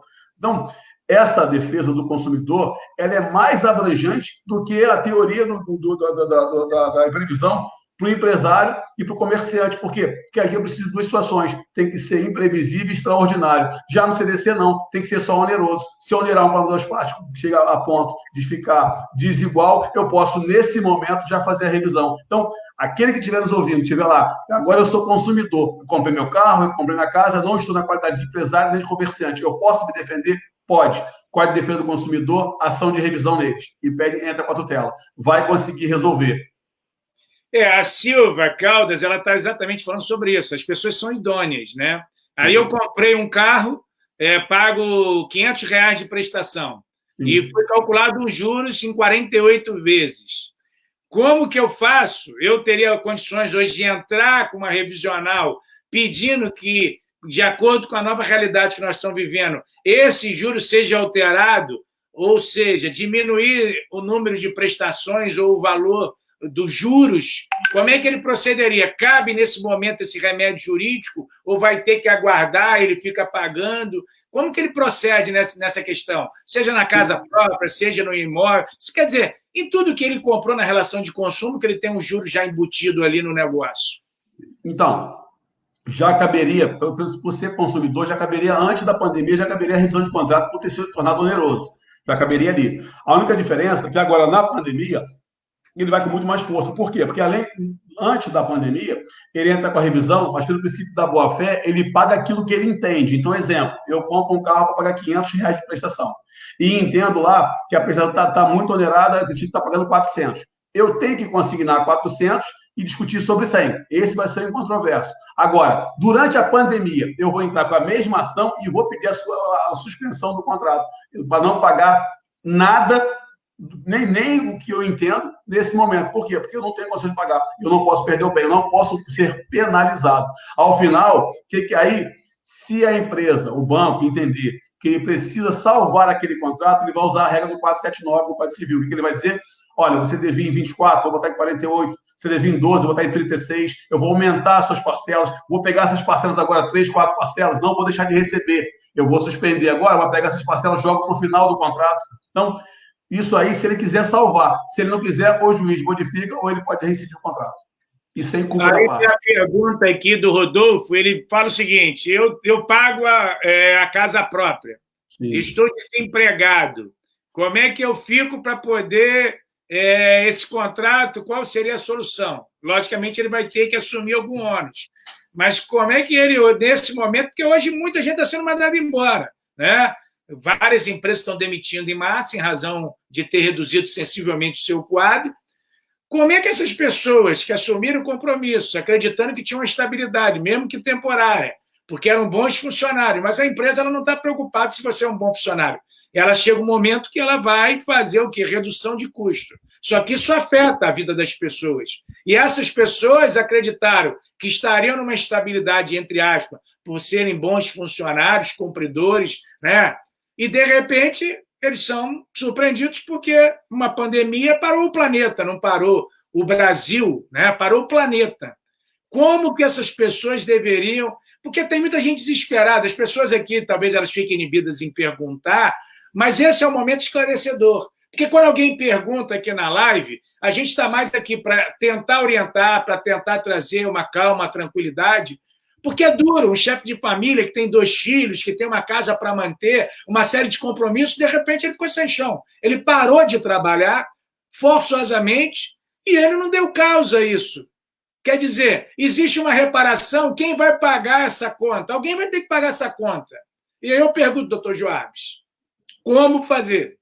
Então, Beto, deixa eu te falar uma coisa. Primeiro, aproveitando esse gancho aí que você falou que as pessoas ficam inibidas de falar, eu vou te passar uma história bem bacana. As pessoas entram no meu WhatsApp para fazer perguntas que eu respondo sempre após os vídeos. Eu sempre respondo, tiro dúvida das pessoas nas minhas redes sociais. 90% das pessoas entram sem foto. E eu nunca questionei por que não tem foto, porque eu sinto que as pessoas elas ficam constrangidas em que, independente de eu ser advogado, de ter o sigilo profissional, as pessoas se sentem constrangidas de falar aquilo que realmente está te afligindo. Às vezes o cara não conta para a mulher dele, mas quer falar com alguém. E aí, na live, quando eu não vejo ninguém, eu respondo todas as perguntas. Da mesma forma que eu faço quando as pessoas me perguntam lá de forma anônima, sem nem dizer seu nome. Tem gente que nem começa com o nome, só faz a pergunta. E eu respondo. Então, assim, quanto a isso, fiquem descansados, façam suas perguntas. O momento é esse. Eu estou aqui realmente para tirar todas as dúvidas, tentar ajudar vocês com o meu conhecimento jurídico. Cheguei na minha carreira em lugares, realmente, conquistei grandes coisas na carreira, tenho um conhecimento vasto na minha área, não é nenhuma vaidade, mas sim eu sou estudioso de direito e quero ajudar a população. Então, vamos lá. Quando a gente fala de desemprego, nós temos que analisar de um outro aspecto. A teoria da imprevisão, eu não posso dizer o seguinte, eu posso imaginar que eu vou ficar desempregado?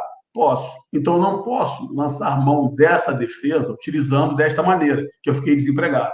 O que eu posso fazer é dizer o seguinte, eu, neste momento, acabei de perder o emprego, queria a suspensão do meu contrato por 4, 5 meses, para que as coisas normalizem e eu volte a pagar. E aí eu posso usar, por quê? Porque se eu estou desempregado, fui surpreendido pela pandemia, os efeitos dela me atingiram, eu tenho que, de alguma forma, dentro do espaço de 4, 5 meses, tentar arrumar outro emprego para quando as coisas voltarem ao normal, eu voltar a pagar. E essas parcelas podem ser jogadas para o final. Isso aí pode ser feito. O que eu não posso é dizer o seguinte, vou descumprir o contrato e não vou pagar mais porque eu fiquei desempregado. Porque você pode prever que você vai ficar desempregado em algum momento da sua vida. A Márcia Guimarães pergunta, minha mãe é aposentada, ela pegou empréstimo bancário. Como que fica para ela poder, nesse momento, suspender automaticamente? Existe essa previsão legal? Como é que se comporta hoje quem tem um empréstimo bancário, aposentado ou não, e está vivendo essa realidade aí?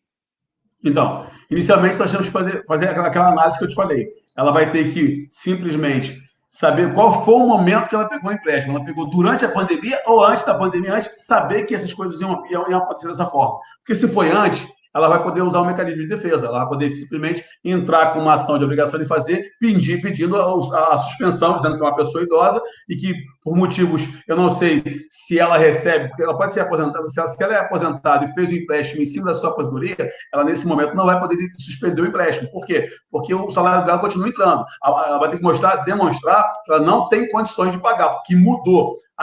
Beto, o interessante dessas pessoas é o seguinte, é entender a relação. Eu tenho aqui A e tenho aqui B. Na hora que nós contratamos, as relações eram essas, iguais. Então, X e X. Se a relação em algum momento mudou Y e X, nesse momento, por desequilíbrio, por uma imprevisão, aí sim, cabe a teoria da imprevisão. Então, eu não posso dizer o seguinte, olha, eu fiz o empréstimo, eu sou aposentado, fiz o empréstimo sobre a minha aposentadoria, só que eu estou no meio de uma pandemia e não quero pagar. Não, isso afetou o quê? Você vai aposentado, mas está recebendo em dia, o valor é o mesmo, então as condições contratuais não mudaram, independente da vivência, porque tem muita gente na pandemia que não mudou a relação. Tem gente que está ganhando dinheiro, tem gente que se estabilizou, militares recebem salário, tem pessoas que conseguem receber, então podem continuar com a sua vida normalmente. Agora, aquela pessoa que foi surpreendida e financeiramente não consegue mais arcar, mudando a relação, essa vai poder acionar assim o mecanismo de defesa. Porque alguns trabalhadores eles tiveram a redução do seu salário e foi garantido por lei, alguns reduzirem até 70%. Esse é o home office e não sabe como proceder. Então, esse vai poder. Então, vamos lá. O banco hoje, ele não pode. Vamos pensar no empréstimo bancário. O empréstimo bancário hoje não pode ser acima de 30% do seu valor total do seu contra-cheque. Então, lá eu ganho R$1.000, o meu valor de parcela não pode ultrapassar R$300, ou seja, tem que ser até 30%. Isso é previsto em lei. Se eu tive uma redução, o meu salário agora já não é mais 1.000, é R$500. Eu não posso mais arcar com uma prestação de 300, e sim com uma prestação de 150. Aí eu vou entrar com uma ação pedindo para o juiz, porque nesta relação, por ter sido imprevisível e extraordinário, essa relação houve um desequilíbrio, ou ele aumenta o prazo de pagamento e diminui a prestação, ou então está resolvido o contrato. Então, nessa situação aqui, por quê? Porque ele vai ter que se enquadrar nos 30%, mesmo que a outra parte não tenha dado causa. Mas a vítima aqui é a pessoa que contratou o empréstimo. E a questão aqui, eu vou fugir um pouquinho, doutor Joab, não querendo abusar da sua capacidade, mas tem pessoas que foram mandadas embora, né? Sim. E eu recebi até um pedido aqui de orientação jurídica que receberam o aviso prévio, receberam a rescisão contratual e apenas no papel, mas não receberam o dinheiro em si. E essas pessoas estão desesperadas, porque se elas foram mandadas embora em razão da pandemia, a empresa, né, utilizou os mecanismos no direito do trabalho de cumprir, entre aspas, aquelas obrigações do aviso prévio, né, de todos os seus direitos, o FGTS, só que a pessoa foi lá, não tinha R$1 depositado do FGTS, e são empresas grandes, não são empresas de fundo de quintal, não. E essas pessoas elas estão atônitas, porque elas vão ter que declarar imposto de renda e elas não sabem como fazer. Como é que eu vou declarar algo que a empresa declarou que me pagou, mas eu não recebi? É lógico que isso é um problema do direito do trabalho. Não quero aqui te criar nenhuma problemática, né? Mas como a tua vasta capacidade de interpretação, ela vem a reboque exatamente dessas empresas que estão vivendo o desequilíbrio de poder funcionar, mas a carga maior é em cima do empregado, né? Que ele vive daquele sustento e depende daquele dinheiro. Quando ele é surpreendido com uma ação dessa forma, como que ele deve proceder? Então, Beto, vamos lá. Vamos separar algumas coisas aí para a gente conseguir entender melhor. A relação trabalhista, eu peço permissão até meus colegas da área trabalhista, vocês sabem que eu transiciono aqui na parte trabalhista porque meu escritório também faz, eu tenho uma grande especialista no escritório, mas a gente consegue responder essa pergunta. Nós temos lá, se ele fez a rescisão e não pagou, ele já está em curso em duas multas, 477 e 467. Se ele parcelou e não pagou, e se ele não depositou fundo de garantia, ainda tem a multa do 40%. Ou seja, ele tem a multa do 40%, 477 e 467. Só que isso vai ter que aguardar o quê? A área trabalhista, os tribunais abrirem. Então, o tribunal, a parte do trabalho vai ter que abrir, ele vai ter que entrar com uma ação, e aí nós temos um problema, porque o cara continua desempregado, sem receber nada. Nós temos duas vertentes, e aí nós estamos começando eu estou fazendo um estudo, porque por eu fazer um mestrado na Espanha, eu vejo o Brasil de fora para dentro. Então, assim, eu não vejo de dentro para fora. Então, eu sempre olho para cá. Mas, nesse momento, eu estou olhando as outras culturas, os outros países. Com o que aconteceu, eu voltei uma história lá da Primeira Guerra Mundial, como é que os países saíram depois da Primeira Guerra Mundial, como é que o comércio começou a se desenrolar, para tentar entender como é que tudo se copia, nada se cria. Então, essas coisas vão acontecer um pouco mais de velocidade agora, mas vão acontecer o que já aconteceu no passado. A minha indagação é o seguinte: como é que os juízes do trabalho vão se portar? Eles vão aplicar as multas em favor, porque ele entendeu, na minha visão, tá? Ele vai aplicar a multa porque a empresa não respeitou o princípio da boa-fé objetiva, ou seja, covardemente mandou o funcionário embora, eu vou aplicar a multa. Agora, se esta empresa demonstrar que por conta da pandemia, desse evento aí imprevisível, ele foi obrigado a mandar embora, porque na realidade ele não teve como pagar, eu acho muito pouco provável ser sacrificado a empresa. Eu acho que os juízes vão tentar, eles vão ponderar tanto na área civil, na área trabalhista, eles vão ponderar o princípio da boa-fé objetiva.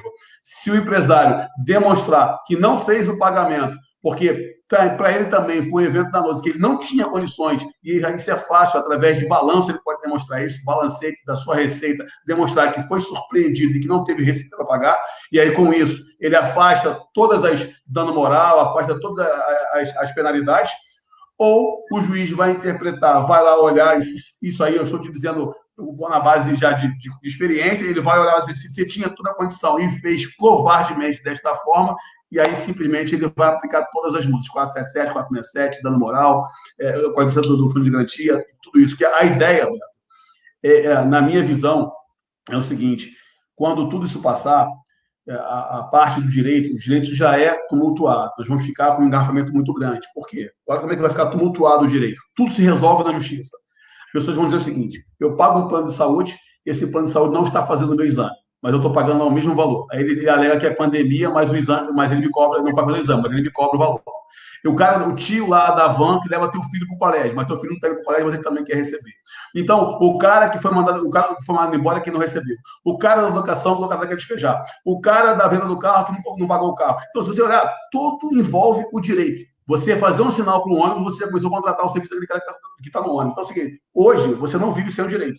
Então, tudo vai para o tribunal. Então, como é tudo muito novo, nós temos que olhar como é que os outros países saíram dessas crises, como é que eles se portaram. Então, eu analisando isso, eu vejo e torno a falar mais uma vez: princípio da boa-fé objetiva. O juiz vai olhar o princípio da boa-fé. Se o empresário sentar lá, por mais que o funcionário não goste, ele demonstrar que ele foi atingido frontalmente por essa pandemia e que, através do seu balanço, ele não tinha estrutura financeira para manter seus empregados, ele não vai deixar de pagar. Isso não existe. Mas ele pode, através de uma recuperação judicial, através de um parcelamento junto com as partes, e aí eu digo para as partes: não fiquem engessadas.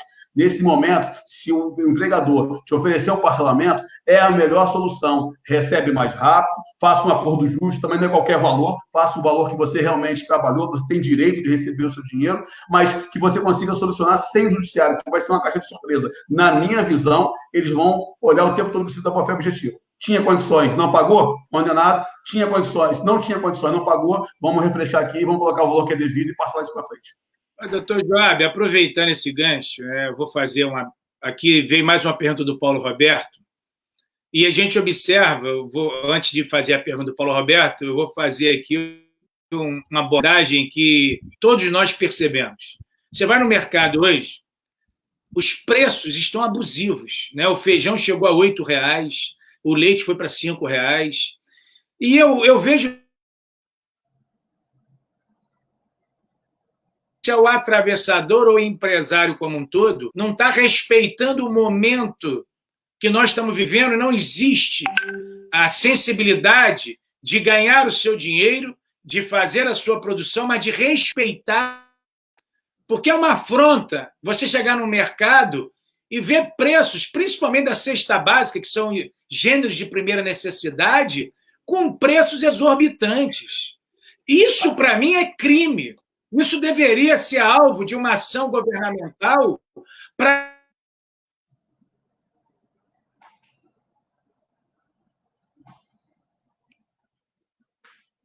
Você ficou travado, Beto. Eu vou começar a responder enquanto você está travado. Quando você destravar aí você volta para a sua pergunta.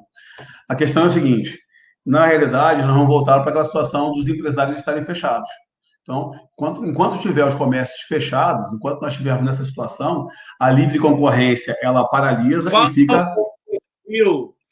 Desculpa que eu acho que eu vou tentar voltar aqui aonde eu perdi. Só para concluir, doutor Joab. Isso. Que o empresário, o cidadão, está refém, porque ele é obrigado a comer, e os preços estão sendo praticados de forma aonde eu entendo que aí sim o governo deveria agir com rigor e falar o seguinte: meu amigo, qual é o seu custo? Quanto que você gasta para poder produzir? E a gente chegar num valor que seja real. Porque quando a gente vai no Japão, que é uma terra que não produz nada, né? Lá, quando há um problema, e lá vive com problemas de furacão, de terremoto, e lá existe uma sensibilidade de respeito ao próximo. E aí o Paulo Roberto faz a seguinte pergunta, que eu vou encaixar aqui, do seguinte, que a amiga dela tem uma loja no shopping e o locador ele quer receber tudo de imediato porque ela atrasou. Como que ela... Aí eu pergunto, doutor Joab, é mais um que não tem sensibilidade de entender o momento. Apenas o lucro fácil em cima de pessoas que estão desesperadas. Me desculpa o desabafo, mas a gente não pode aqui ser artista. Não adianta a gente formatar aqui e falar que está tudo bem e a gente perceber que as pessoas estão desesperadas. Muitas estão em vias de cometer suicídio porque não tem mais alternativa. Pessoas que perderam a alegria de viver. E nós não podemos nos fechar os nossos olhos diante disso. Me desculpa que se eu me exaltei, mas eu tenho que falar o que eu penso e o que a população está sentindo na carne. Então, vamos lá, Beto. Primeiro eu vou dizer para você o seguinte, que nós temos que, por não ter concorrência hoje, a livre concorrência hoje, tá, só os mercados abertos, eles estão praticando realmente valores abusivos. Isso aí, os órgãos de repressão, aí, a parte do PROCON, esses órgãos que regulamentam os preços, eles precisam começar a atuar mais, eles precisam realmente estar lá aplicando multas.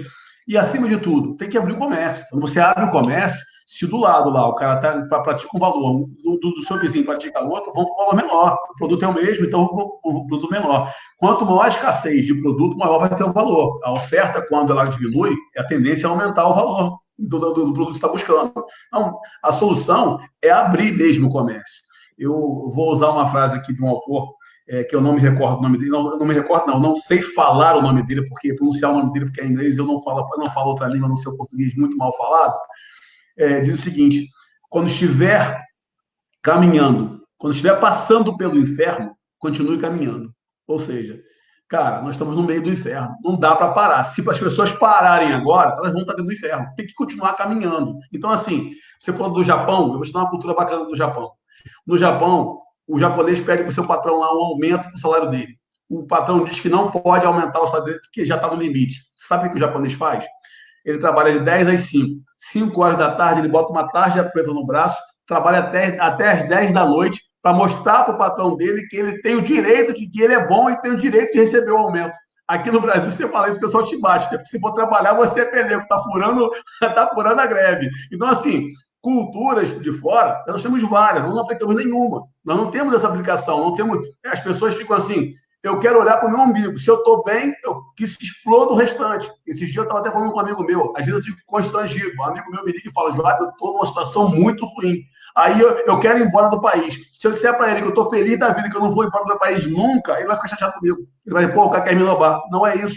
Eu acredito no meu país, acredito no direito, só fico triste pela desinformação da população. A população é analfabeta na parte jurídica, ou seja, não tem conhecimento dos seus direitos e por isso perde tudo. Eu tenho clientes, meu, Beto, que ele fala assim comigo, doutor, eu aplico na poupança até hoje porque eu não sei aplicar em outra coisa, porque tenho medo que nunca me orientaram.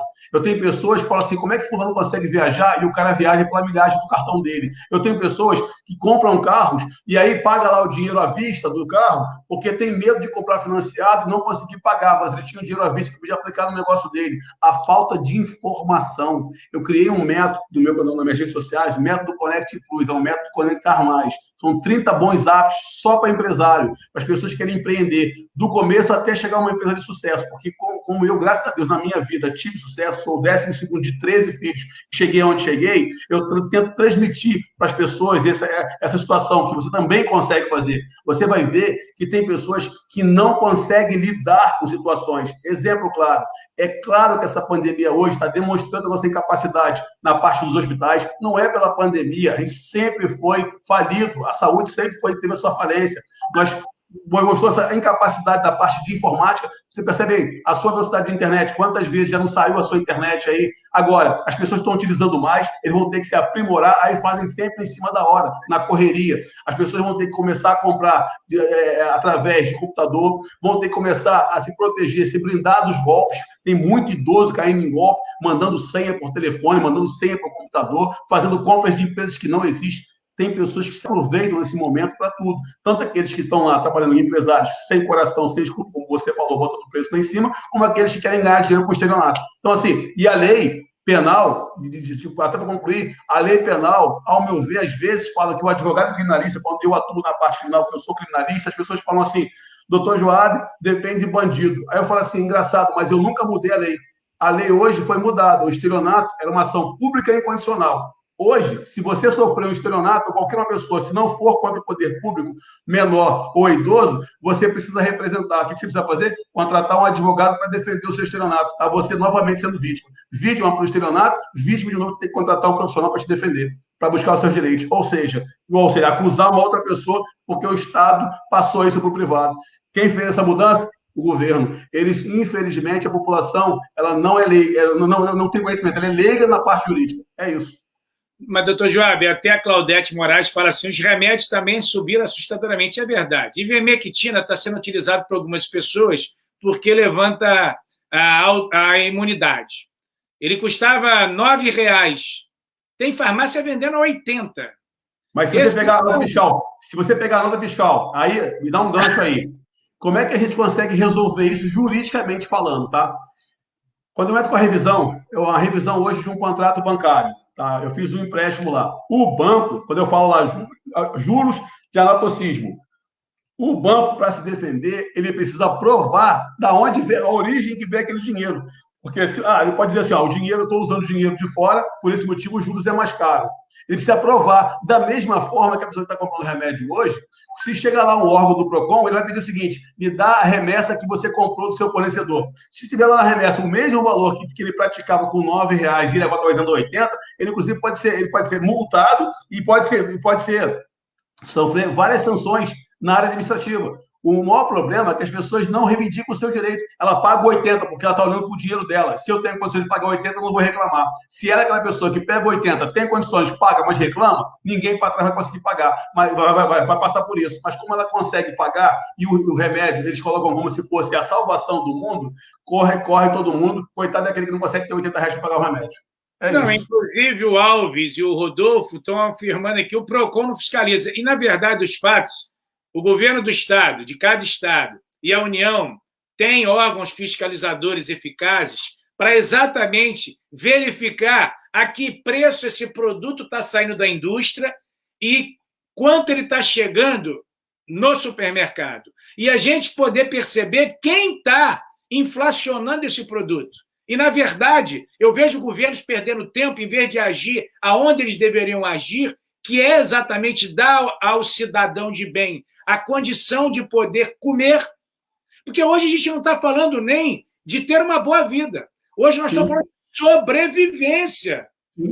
E eu entendo que vários deputados federais, senadores, deputados estaduais deveriam estar cobrando dos seus governos uma atitude lá na fonte, ou seja, quanto saiu aqui a nota fiscal da fábrica?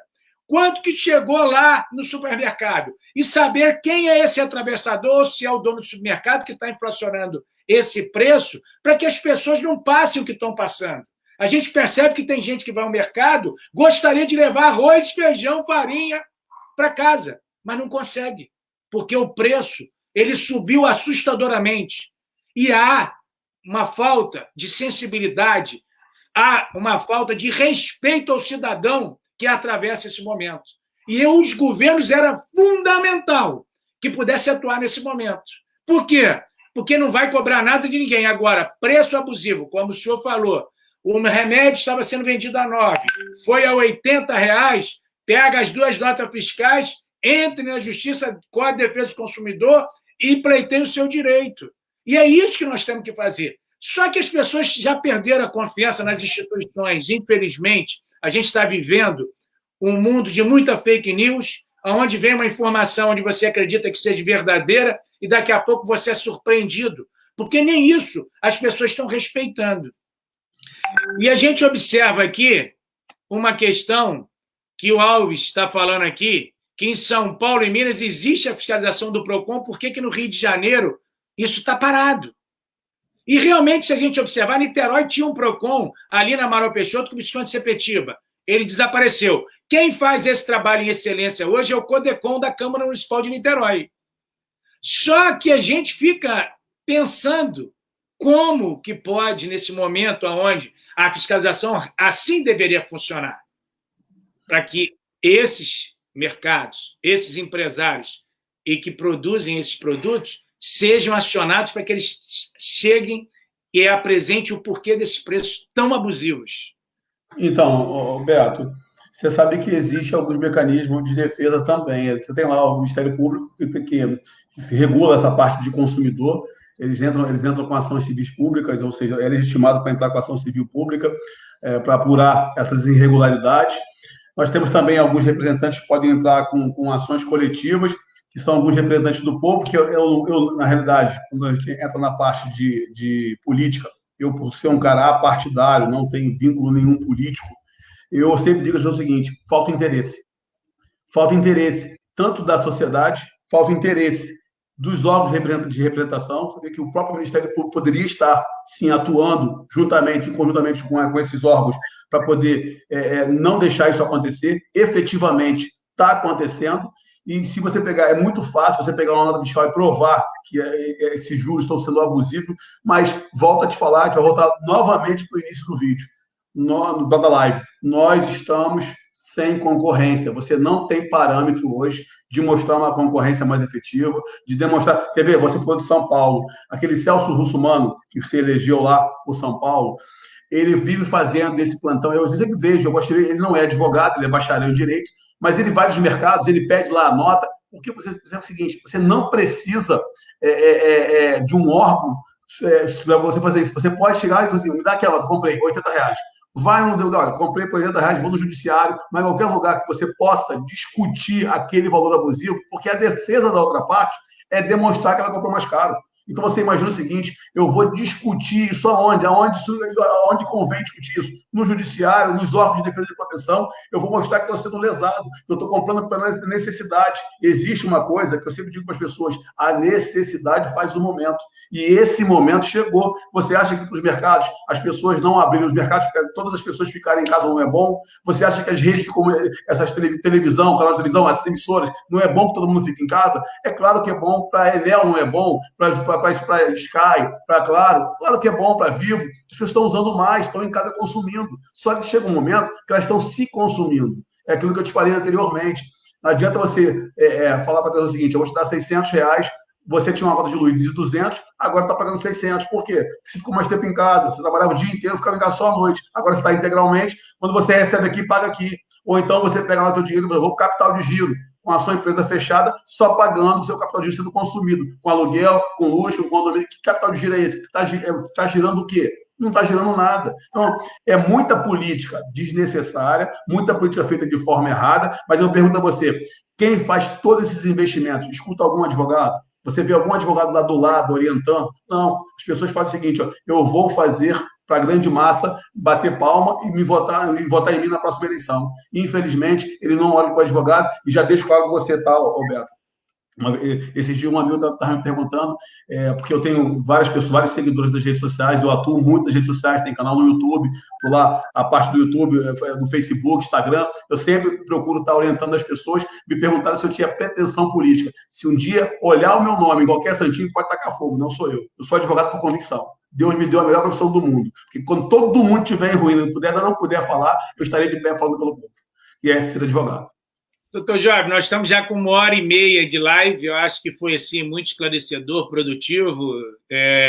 Agradecer a todas as pessoas que participaram aqui conosco, parabenizando a sua fala, o seu esclarecimento, dando parabéns, porque eu entendo que o momento da rede social é um momento que veio para ficar, principalmente de comunicação, porque pós-pandemia, com certeza, muitos ainda terão o trauma de sair às ruas. Eu entendo que os restaurantes não vão ter a quantidade de pessoas que estavam antes da pandemia, até outros locais que tinham grandes aglomerações, elas vão mudar o perfil, né? E nós vamos ter que reinventar. A gente não tem hoje um especialista para falar como vai ser pós-pandemia, porque nós nunca tivemos, nossa geração não passou por uma pandemia. E ninguém imaginava que pudesse o planeta parar. O mundo, o capitalismo, isso tudo veio e trouxe para a gente uma grande expectativa. Eu não vou nem entrar na esfera política, porque eu acho que isso é uma coisa bem sensível, e a gente está percebendo que as redes sociais estão muito afloradas, porque os extremos acabam predominando em razão da sua opinião de um lado ou de outro, e a nossa proposta aqui é dar esclarecimento àquele que está realmente querendo buscar uma alternativa. Aquele cidadão de boa-fé que montou o seu negócio, que está tentando sobreviver, que está preocupado com o desdobramento, aqueles que investiram todo o seu capital naquele fundo de comércio. E a gente observa que a China veio devastadora, né? Criou as barreiras protecionistas da China, e o Japão está revendo toda aquela produção que foi destinada para que a China pudesse produzir os automóveis japoneses, e eles decidiram que vão abrir as suas fábricas no Japão. E aí eu fico pensando que o povo japonês é uma referência para o mundo, porque eles tiveram a bomba atômica, eles se reinventaram, viraram uma economia forte, hoje na educação eles são uma referência, e né, um pedacinho de continente aonde você me dá um espaço agora, só um minuto, só para te dizer o seguinte: quando você falou do Japão, eles se reconstruíram depois da Segunda Guerra Mundial. Você sabe o que foi feito no Japão para isso acontecer? O governo botou um japonês em cada país, das melhores faculdades, pagas pelo governo, com a promessa de, quando ele se formasse lá, ele viesse aplicar a cultura do país dele, no Japão. Todo foi custeado pelo governo. Eles investiram em educação, eles investiram no comportamento profissional. As pessoas tiveram valor, voltaram para o seu país e superaram. Se você perceber, em qualquer país do mundo, qualquer local do mundo, que tenha qualquer tipo de invenção, de estudos de medicamento, você pode dizer que tem um brasileiro no meio, mas que não tem valor nenhum. Então, assim, infelizmente, o Brasil não tem essa cultura, não tá preparado para essa pandemia e nem para as próximas, se houverem. Não vai estar preparado. Por quê? A gente olha o momento. Passou o momento, a gente esquece tudo aquilo que ganhou de experiência. Realmente, a experiência deveria prevalecer, continuar com essa situação. Então, assim, caminhando já para o final, já dizendo para você, as pessoas que tiverem dúvidas, tá aí o link do meu cartão de contatos, pode fazer o link lá, escolhe lá que se quer falar pelo Facebook, se quer falar pelo Instagram, se quer falar pelo Facebook, pelo YouTube, também tem lá meu link do WhatsApp, mas de preferência, se quiserem um material, a jurisprudência, que eu envio por PDF, dê um oi lá no WhatsApp, porque as outras eu não consigo mandar. Dá um oi lá, não precisa falar nada. Oi, eu te mando. E se tiverem dúvidas, podem perguntar. Eu sou um cara que, nos momentos que eu puder responder, eu estou respondendo sempre para ajudar a população. Agradeço imensamente, Beto, pela oportunidade. Digo a você, peço desculpa por não ser mais tão profundo naquilo que realmente deveria ser no direito, para que as pessoas, eu tentei fazer o máximo que as pessoas compreendessem os direitos que têm, tanto o consumidor quanto os empresários e os comerciantes, já dizendo para você que eu me ponho à disposição que você precisar. Entendo que o complemento dessa live seria falar sobre recuperação judicial e sobre a parte de falência. Isso eu deixo uma oportunidade se você quiser falar sobre o assunto e qualquer outro assunto que vocês buscarem. Inclusive, eu estou vendo aqui, a Genilda Castilho está fazendo uma pergunta e ela serve para outros segmentos, que ela diz o seguinte: a farmácia está cobrando taxa de entrega. Isso é abusivo, é permitido. Então, ela deve, assim que o PROCON voltar, guardar essa nota. É abusivo porque ela tem, olha só, isso, e as pessoas têm que começar a entender o seguinte, Beto, tudo aquelas empresas, como é que você dá uma resposta para uma empresa que age dessa forma? Para de comprar nela. Eu estou comprando uma farmácia que está cobrando taxa de entrega, eu vou procurar as farmácias que não cobram taxa de entrega. E aí, quando ela perceber que ela perdeu a clientela dela, se perceber em algum momento que foi pelo motivo de estar cobrando taxas extras, ela vai voltar atrás. O problema é que o povo continua, eu estou te falando, se eu tenho, é R$5 só, é R$10 de entrega, é besteira. Enquanto nós agimos desta forma, as empresas vão praticar desse jeito. Então é o seguinte, eu tenho lá 1.000 pessoas comprando, pagando, não me interessa se 3, 4 estão reclamando. Parem de pagar e vão prestigiar aquelas pessoas que realmente... Não é mais remédio é tudo igual. Prestigia aquelas empresas que são menores, que praticam a mesma entrega de remédio sem cobrar. Está resolvido o problema. É isso. Doutor Joab, eu acho que foi muito bom e eu vou falar uma coisa com toda franqueza. O Brasil é uma terra maravilhosa, é uma terra extremamente rica, é uma terra hoje disputada internacionalmente e eu entendo que a gente tem algumas distorções.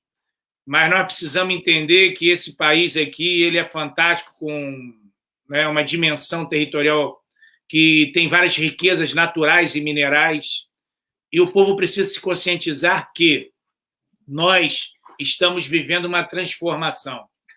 E eu entendo que a gente precisa, com esse exemplo da pandemia, voltar a incentivar a indústria nacional em detrimento ao capital estrangeiro, em detrimento à China, que hoje é o grande pulmão econômico industrial do planeta, porque hoje nós somos refém da China e nós observamos que o mundo ficou esperando os respiradores chineses, enfim, os EPIs, e isso serve de lição. E dentro da minha visão, eu entendo que a gente não deveria mais exportar matéria-prima e sim o produto acabado. Eu não faço mais a venda de laranja, mas eu vendo suco de laranja. Eu não vendo mais a madeira, mas eu vendo móvel. Eu não vendo mais o petróleo cru, mas eu faço o refino do petróleo e dou condição de gerar indústria nesse país. Porque vários grupos estrangeiros estão vindo ao Brasil, principalmente aonde a moeda, que é o dólar que baliza hoje o comércio internacional, comprando várias empresas a preço de banana para poder estabelecer e se infiltrar dentro do nosso país.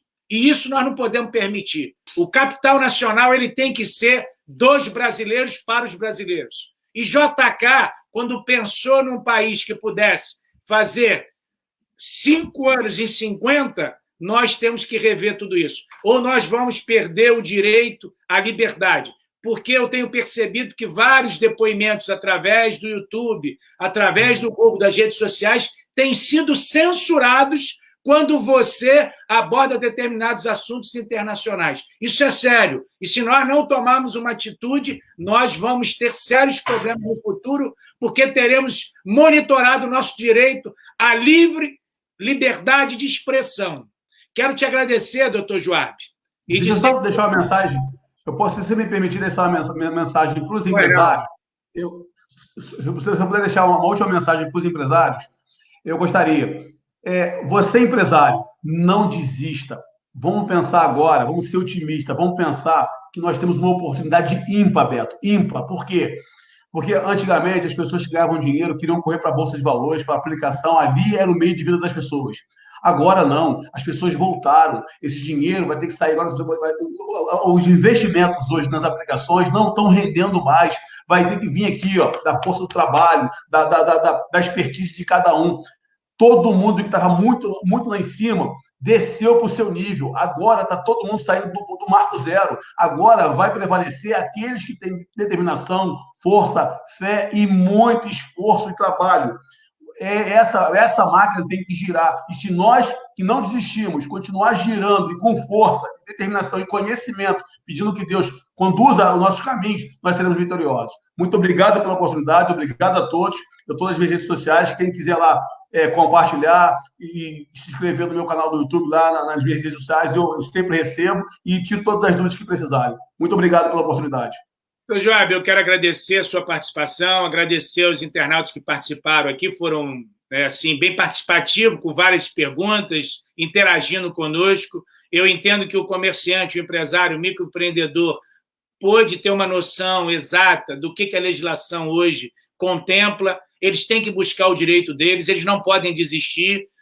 O seu contato ficou aí, eu agradeço a vocês que disponibilizaram o seu tempo para poder nos assistir e tenho certeza que nós estamos tentando trazer algo que seja melhor de esclarecimento e, acima de tudo, de honrar o seu direito a ter o seu comércio, a ter a tua empresa saudável, para que realmente você não desista. Eu sei que o momento é muito crítico, temos que salvar vidas, com certeza, isso é a prioridade número 1, mas também não podemos perder as empresas, não podemos perder o direito ao livre consumo para que as pessoas não adoeçam mentalmente. Muito obrigado, um grande abraço e até uma próxima oportunidade.